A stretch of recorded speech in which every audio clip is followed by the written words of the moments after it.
আসসালামু আলাইকুম রহমতুল্লাহ। প্রিয় মুসলিম ভাই ও বোনেরা, আমি আপনাদের সামনে আলোকপাত নং 125 নিয়ে আলোচনা উপস্থাপন করছি। আলোকপাতটির শিরোনাম হলো শিয়া ও সুন্নি তফাত বা কোন্দল প্রসঙ্গে। শিরোনাম: সংশ্লিষ্ট সূরা আল হুজুরাতের 9 নং আয়াতের ব্যাখ্যামূলক অনুবাদ ছাড়া শুধু তেলাওয়াত এখানে শোনানো হলো। أعوذ بالله من الشيطان الرجيم. بسم الله الرحمن الرحيم. وإن طائفتان من المؤمنين اقتتلوا فأصلحوا بينهما فإن بغت إحداهما على الأخرى فقاتلوا التي تبغي حتى تفيء إلى أمر الله فإن فاءت فأصلحوا بينهما بالعدل وأقسطوا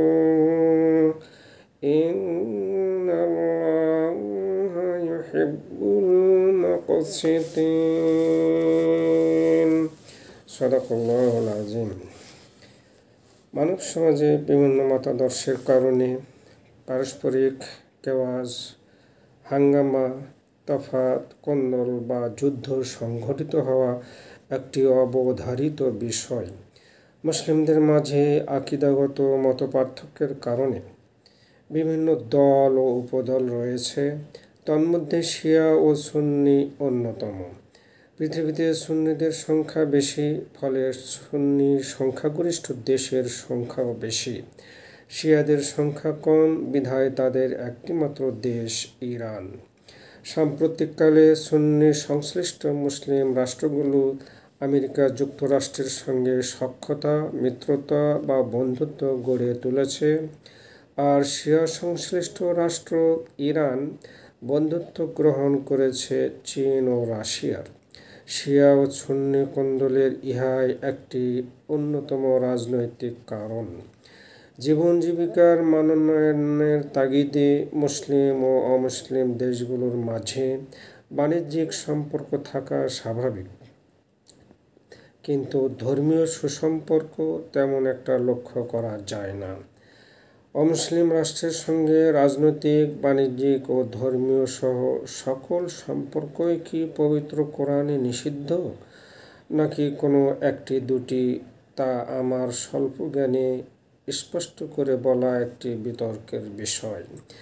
এই নিষিদ্ধ সীমারেখা অতিক্রম করার শাস্তি একমাত্র মহান আল্লাহর হাতেই নিবদ্ধ।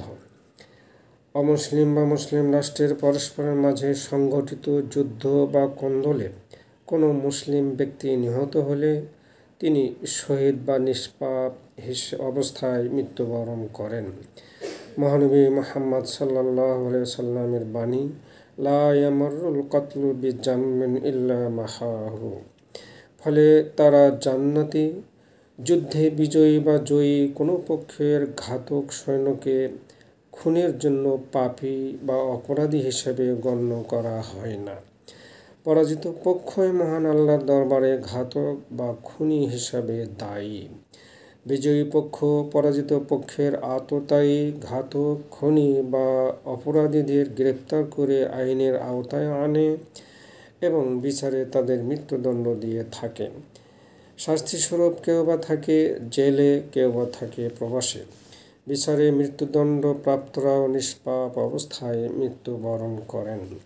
ফলে কোনো পক্ষের কোনো ঘাতকেরই চিরস্থায়ী জাহান্নামে হওয়ার কোনো সুযোগ বা অপরাধ অবশিষ্ট থাকে না। আসুন প্রিয় মুসলিম ভাই ও বোনেরা, মহান আল্লাহর ইবাদত বন্দেগীতে লিপ্ত হন, ঐক্যবদ্ধ হন, বিশ্ব ভ্রাতৃত্ব গড়ে তুলুন। কুফরি আকীদা, শিরিক, বেদাত, পাপ ও অপরাধের জন্য মহান আল্লাহর দরবারে তওবা করুন। ওহে আল্লাহ, আপনি আমাদের তওবা কবুল করুন, আমাদের জন্য জান্নাতুল ফেরদৌস নসিব করুন এবং আমাদেরকে জাহান্নাম থেকে পরিত্রাণ দান করুন। আমিন।